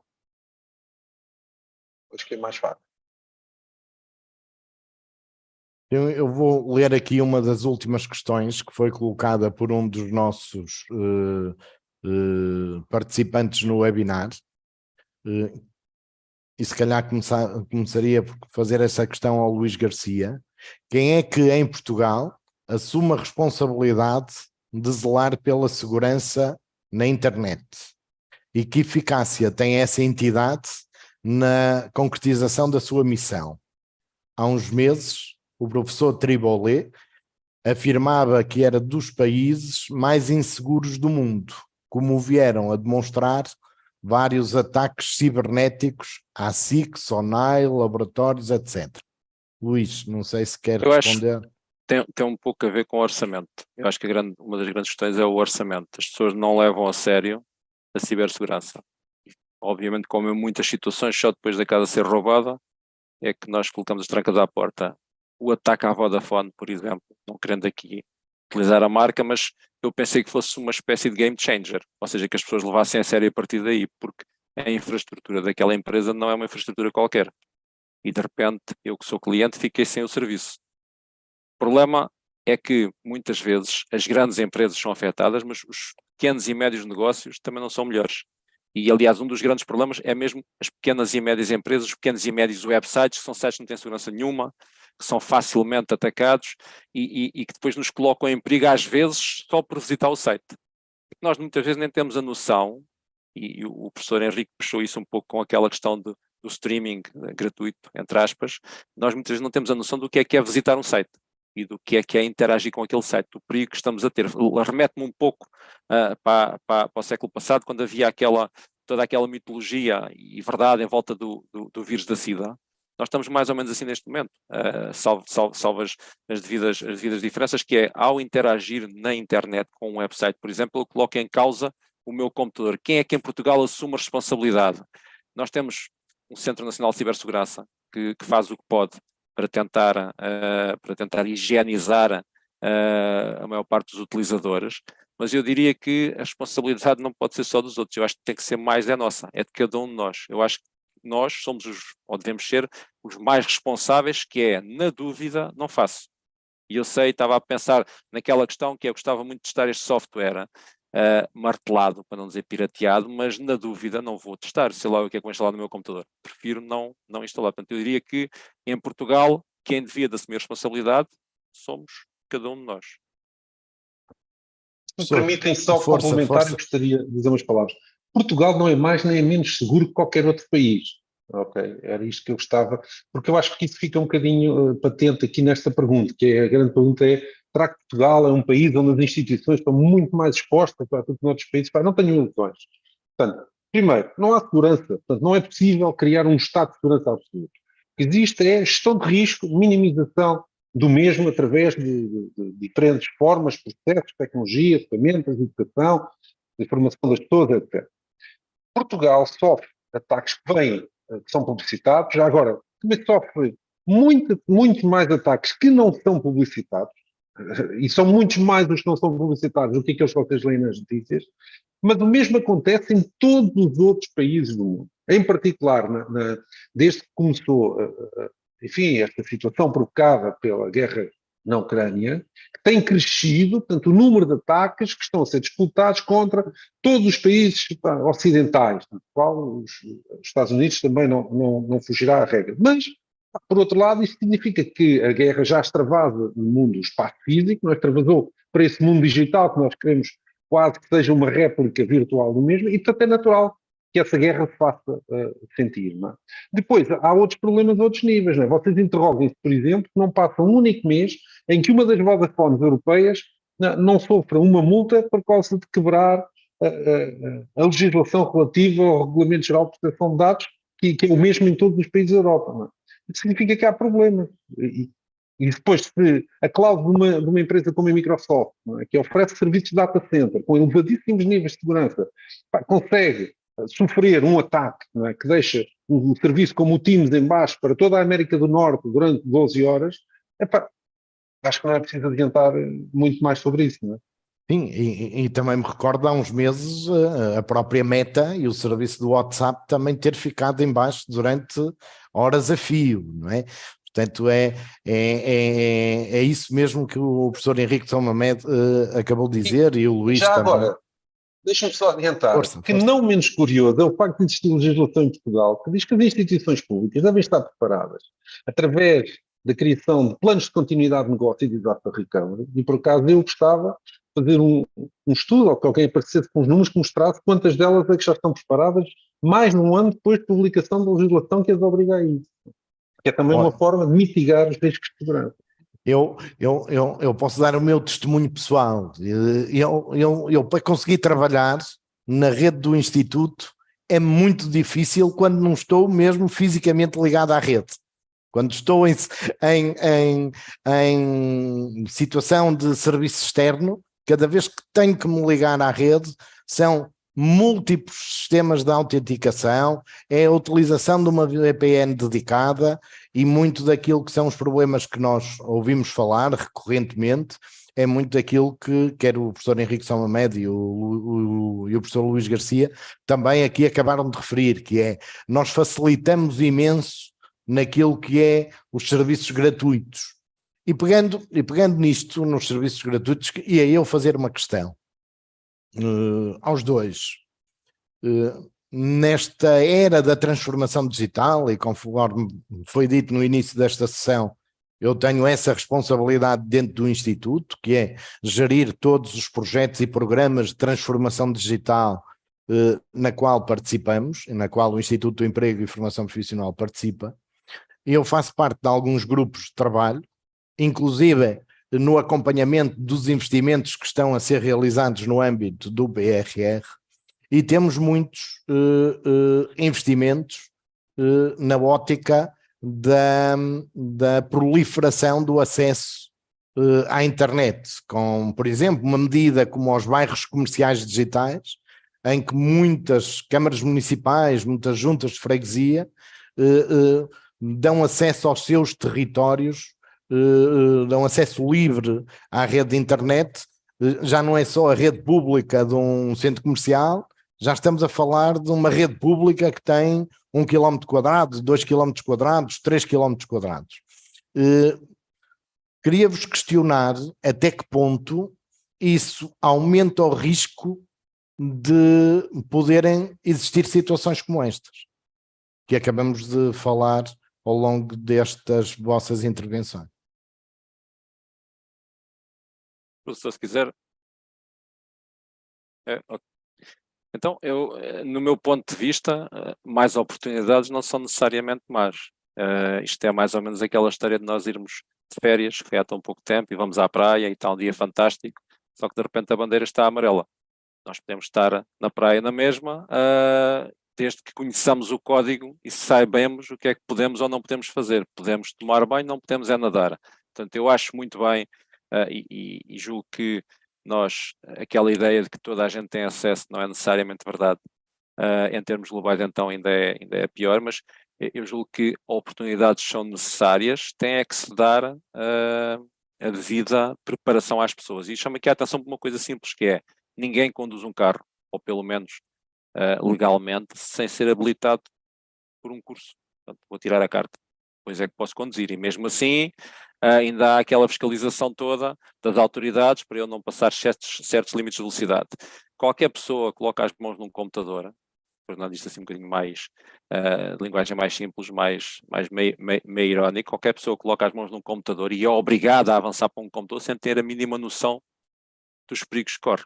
E hoje em dia, muito pior depois da pandemia, nós tivemos de dar passos em frente que foram verdadeiramente passos no escuro, porque eu não tinha propriamente noção. Eu estou a utilizar, e o colega Luís referiu aqui, que a questão da VPN para proteger o acesso à rede do Instituto, e sim, é uma camada de segurança, mas primeiro, muitas colegas que tiveram que fazer teletrabalho não estavam propriamente preparados para fazer teletrabalho. E junto à questão de haver mais oportunidade, eu acho que tem que haver uma maior aposta na formação e na preparação. Nós, falo do espaço que conheço, há sempre aquela ideia que as pessoas são obrigadas a fazer por iniciativa própria, mas não é assim. Portanto, não se pode depois dizer: o culpado foi os meus funcionários, sacanas, os colaboradores, passam os sacanas. Não foram preparados, não lhes deram a devida preparação, no mínimo dos mínimos, formação, antes de colocar as pessoas a interagir com o mundo que não estão preparadas. E atenção, eu falo por mim, eu já sou de uma geração que era analógica. Não é? Havia, no meu tempo ia-se a Las Vegas, eu nunca fui, mas ficava lá tudo em Las Vegas, e agora já não, de facto. É preciso que as pessoas sejam preparadas para isso. Os mais jovens que já trazem um update, mas mesmo assim a formação continua a ser necessária. Eu acho que a educação é fundamental e o surgimento de maiores oportunidades, os bairros digitais, eu acho que é uma boa aposta, não pode ser feito de forma sincronizada daquilo que seja uma atenção especial na educação dos utilizadores. Eu acho que passa muito por aí. Muito bem. Professor, não sei se quer também... Sim, eu gostava de frisar aqui um aspecto que o Luís referiu, mas que para mim talvez o aspecto mais importante, é a formação. Eu acho que todos os cidadãos deviam hoje em dia, a partir do momento que pedem para terem instalado em sua casa um acesso à rede ou que têm um cartão de telemóvel com acesso a dados que os permite ligar à rede, quase que deveria haver uma obrigatoriedade de terem que frequentar um curso básico de cibersegurança para o cidadão comum ou qualquer coisa dentro desse género. Não é que estes cursos não existam, existem, inclusive é a própria Universidade Aberta, tem um curso de curtíssima duração sobre isso, mas eu acho que a educação de cada um de nós é muito importante. E a tomada de consciência do que estamos efetivamente a fazer. Portanto, aquilo que nós tomamos atenção no mundo físico, relativamente às ações, devemos ter exatamente a mesma atenção, se não mesmo redobrada, quando se trata do mundo e do espaço digital. Porque muitos dos problemas de segurança das organizações não são por falta de procedimentos, não são por falta de metodologias aplicadas, não são por falta de uma arquitetura de segurança, não são por falta de ferramentas que forçam essa arquitetura de segurança, são depois por pequenas atitudes que alguns dos colaboradores tomam, assumem e que provocam disrupções de forma gigantesca. Eu não vou divulgar aqui nomes, mas uma empresa na qual, enfim, colaborei na situação para que sofreu um ataque de ransomware porque um colaborador, portanto, em casa, fez um download a partir de um determinado site pirata, e esse site pirata trouxe um malware para o seu PC, no dia a seguir, quando o colaborador leva o PC para a rede da empresa e se autentica, perante a mesma ransomware, o malware espalha-se e promove um ataque de ransomware. Portanto, isto são estas pequenas atitudes, não é? Feitas de forma não pensada, que depois provocam todos estes grandes constrangimentos. E por mais ferramentas técnicas, por mais enforcement que eu coloque, é impossível garantir uma arquitetura de segurança total. E, portanto, só há uma forma de combater isto. Formação. As pessoas têm que ser formadas, têm que tomar consciência destas situações, desta problemática, quer para a sua vida pessoal, note, quer para a vida da instituição onde profissionalmente exerce. Portanto, isto, para mim, é um aspecto muito, muito importante e fundamental.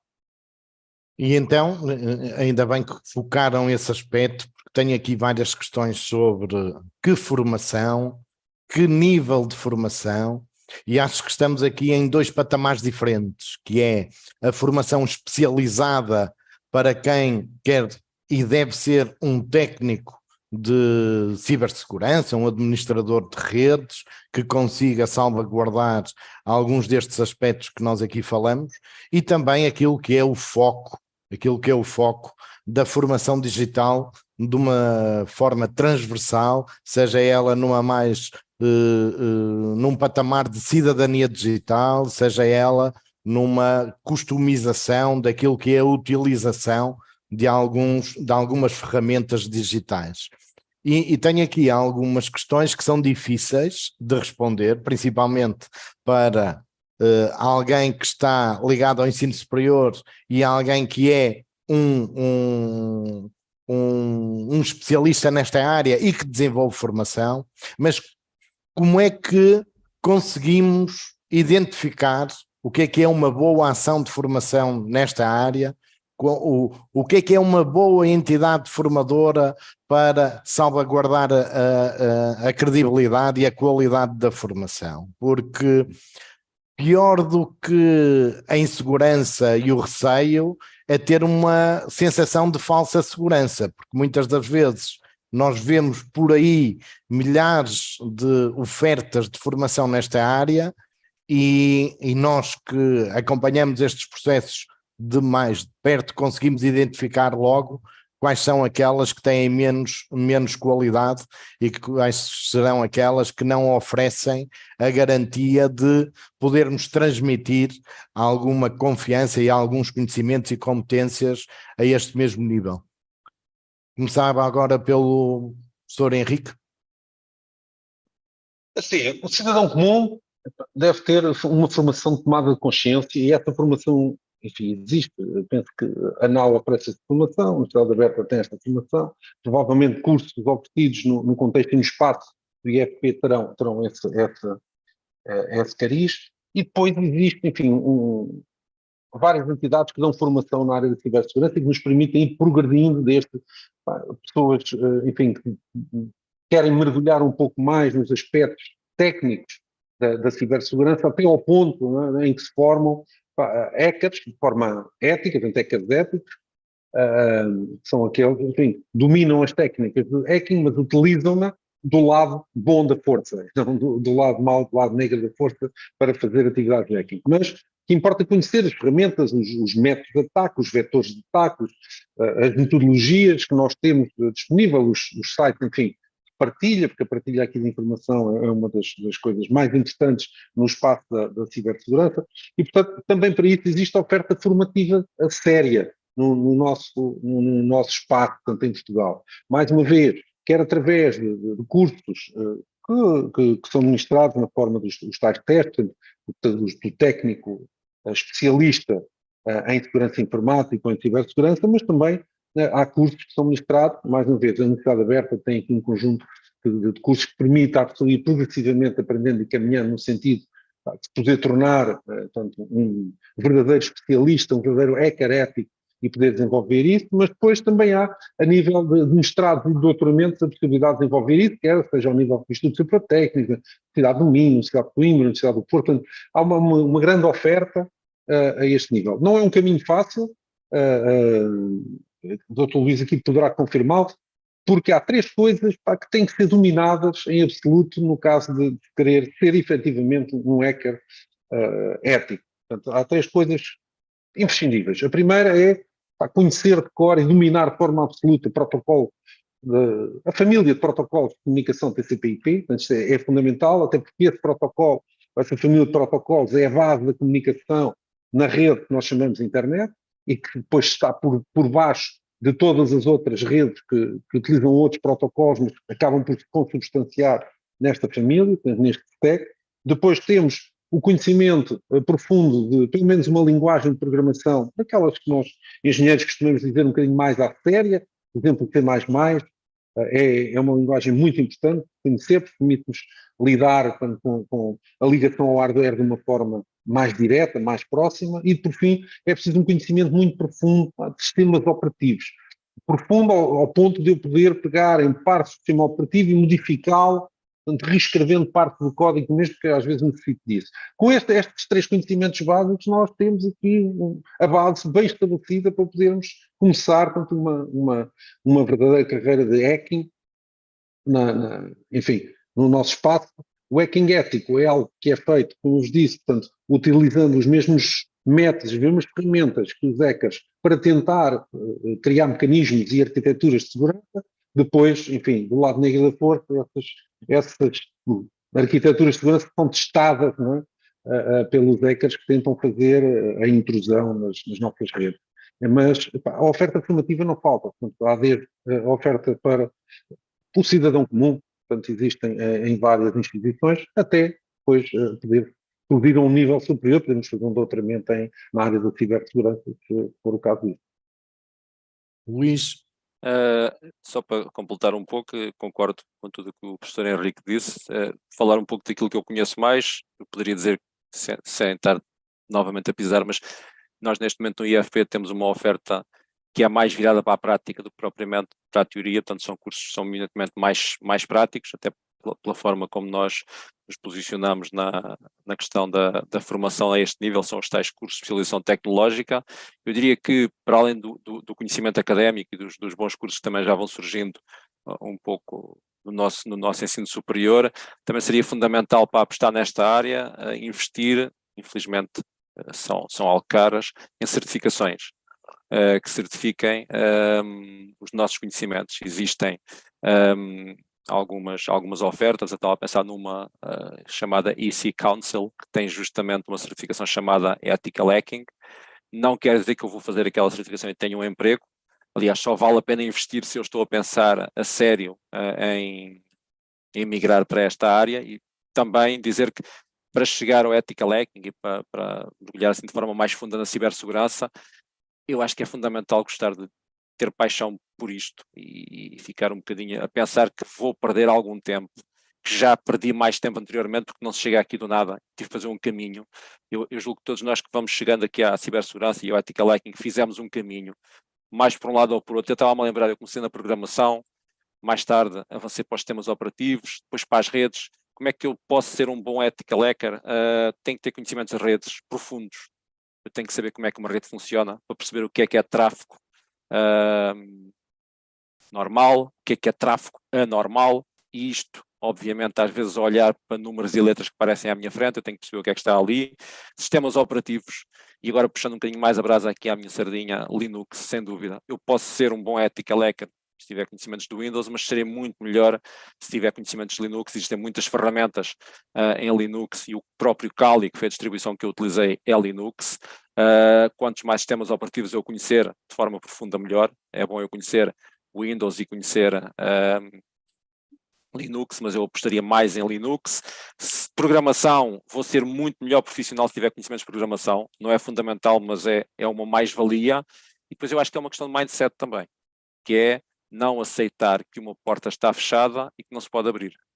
A ideia é, não, se eu aceitar que aquela porta está fechada ou que aquilo é uma parede que eu não posso ultrapassar, à partida já tenho algo a impedir-me de ser um bom pirata ético. Já agora nem toda a gente concorda com a questão do pirata ético, está a ver aqui no chat também, mas eu sublinho sempre que sou ético, porque eu não quero estar a acabar aqui o seminário e estarem-me a bater à porta e ser a polícia judiciária a aprender-me, que seria aborrecido. Então, antes mesmo de passar a palavra à Paula Valente para fazer o encerramento deste webinar, para ver se cumprimos com aquilo que é a definição do horário deste webinar, eu queria também aqui demonstrar que, da parte do Instituto do Emprego e Formação Profissional, nós temos uma vasta oferta de formação no domínio do digital, não só direcionada a jovens e àqueles que fazem cursos de especialização tecnológica, como o Luís Garcia acabou de referir, que é uma formação pós-secundária e que confere o nível 5 de qualificação.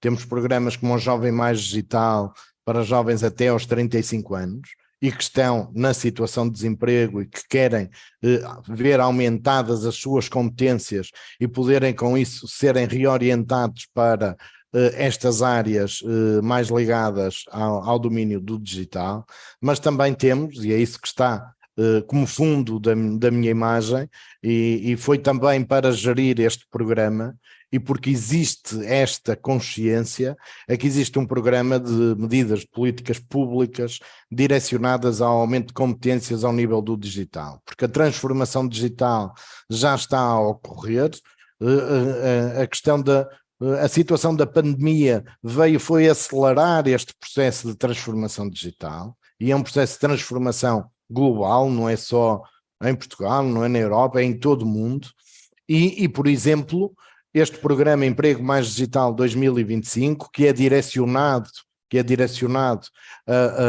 a pessoas que estão inseridas no mercado de trabalho, não é só uma resposta, porque muitas das vezes pensa-se que a resposta do Instituto do Emprego e Formação Profissional é única e exclusivamente dirigida a pessoas que estão em situação de desemprego. Não, nós temos medidas em concreto direcionadas àquelas pessoas que estão enquadradas no mercado de trabalho e que, para anteciparmos situações de desemprego e até para melhorarmos os níveis de produtividade das nossas empresas, nós estamos a dar a oportunidade para os nossos concidadãos poderem aumentar as suas competências no domínio do digital.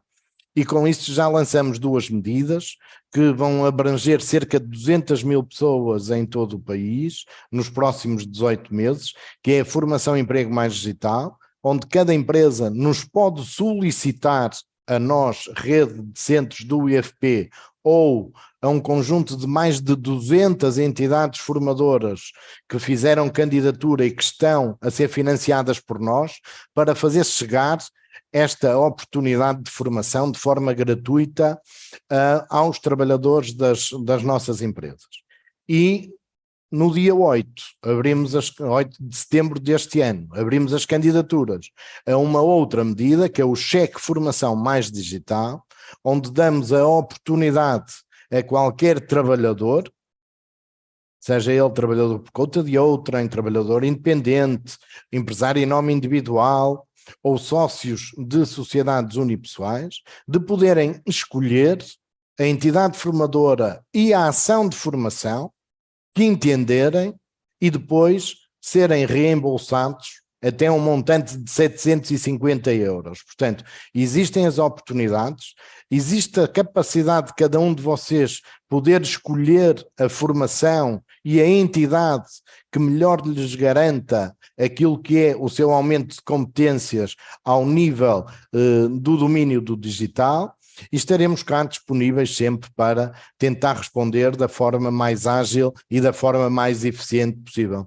Muito obrigado à Universidade Aberta, ao CNQF, e passaria então a palavra à Paula Valente para encerrar este webinar. Obrigada, Luís. Muito boa tarde a todos. Chegámos ao fim de mais um webinar. No final deste evento emerge de facto uma reflexão clara e inegável, é que estamos a navegar por mares digitais em tempos de transformação, de uma transformação rápida e frequentemente também turbulenta. Por isso a cibersegurança torna-se não apenas essencial, mas um pilar sobre o qual construímos o nosso futuro. O mundo digital, todos nós sabemos, não conhece fronteiras.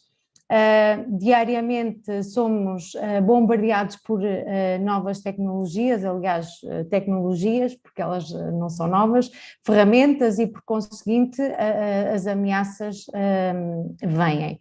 Neste sentido, é crucial lembrar que as tecnologias por si só não são suficientes para garantir um ciberespaço seguro e necessitamos claramente de profissionais capacitados, informados e em constante atualização. Foi isso que vimos ao longo desta tarde e é aqui precisamente também que se encaixa a importância da formação profissional. Porquê? Porque a cibersegurança não é uma área estática, conforme quer o professor Henrique mencionou e o colega Luís Garcia também, ela é uma área dinâmica e está em constante metamorfose.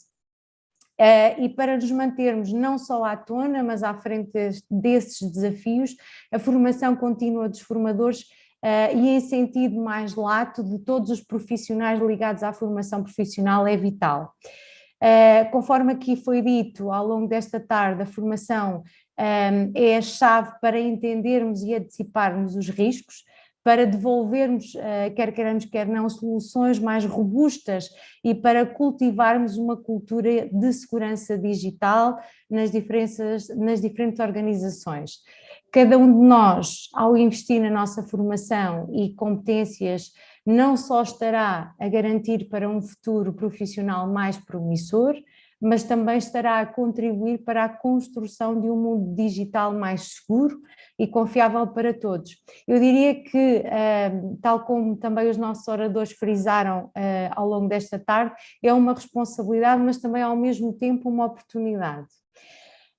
E para não me alongar muito mais, até porque nesta fase do dia também, e depois destas excelentes intervenções, já não há muito mais a acrescentar, gostaria de agradecer aos excelentes oradores e ao moderador que estiveram connosco durante esta tarde e que com a sua experiência e o seu conhecimento nos ajudaram a refletir sobre esta temática. À organização, em particular à Universidade Aberta, através dos seus centros locais de aprendizagem da região centro, falo de Abrantes, Ancião, Cantanhede, Meda, Porto Mós e Sabugal, e naturalmente ao IFP, mais concretamente ao Centro Nacional de Qualificação de Formadores, do qual orgulhosamente faço parte, que tornaram este evento possível. O agradecimento especial a todos os participantes que são efetivamente e verdadeiramente uma força motriz por trás não só da evolução da cibersegurança, mas também de todos os webinars que temos levado a cabo. Que este webinar marque o início ou a continuação de um compromisso de todos nós com a formação contínua e a excelência em cibersegurança. Marcamos encontro no próximo webinar que terá lugar no próximo mês de outubro. A seu tempo daremos mais informações através dos locais já habituais e que todos vós já conhecem. Muito obrigada a todos e uma boa tarde. Obrigada. Obrigado. Obrigado. Obrigada a Obrigado. todos, boa tarde. Obrigada a todos. Obrigada. Obrigado a todos, boa tarde.